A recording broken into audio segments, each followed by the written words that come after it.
नमस्कार दर्शक बंधु जागृति ओरिए टीवी को आपण मानंकु स्वागत। ओडिशा रे पुणी भयंकर वर्षार संभावना आईएमडी जारी करिछि बड़ अलर्ट। आगामी दिन धरी एही सबु जिल्ला रे हेबो प्रबल वर्षा। तेबे आसंतु जानिबा संपूर्ण अपडेट। केंद्रीय बंगोपसागर रे एक लघुचाप सृष्टि हेबाकु थिबारु भारतीय पाणीपाग विभाग आईएमडी सेप्टेम्बर तारिखरु ओडिशा रे प्रबलरु अति प्रबल वर्षा नेई हाई अलर्ट जारी करिछि। पाणीपाग विभागर पूर्वानुमान अनुजाई सेप्टेम्बर सुद्धा लघुचाप क्षेत्र सृष्टि होई तारिख बेलकु अवपातर रूप नेई पारे।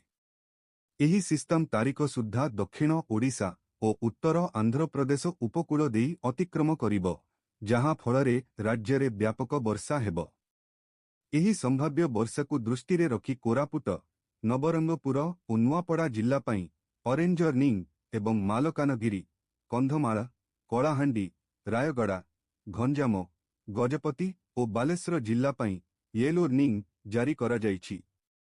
एही जिल्लागुड़िकरे प्रबल वर्षा सह वज्रपात एवं घंटा प्रति किलोमीटर बेगरे पवन बहिबार संभावना रहिछि। ओडिशार उपकूल, पश्चिम और आभ्यंतरीण अंचल मध्य वर्षा हेबाकु थिबारु यह यातायात और जनजीवन को प्रभावित करिपारे। संभाव्य जलबंदी और हठात बन्या परिस्थिति को दृष्टि रे रखी प्रशासन को सतर्क रहिबाकु कुहा जाइछि।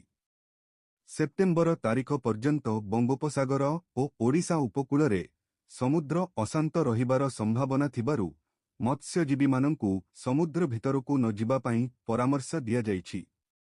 एहा थिला आजिर बरवेदर अपडेट। वीडियोटी भलो लागिथिले लाइक, शेयर एवं सब्सक्राइब करिबाकु भूलिबेनी। आउ एभली नुआ खबर पाई देखुथान्तु जागृति ओरिए टीवी। धन्यवाद।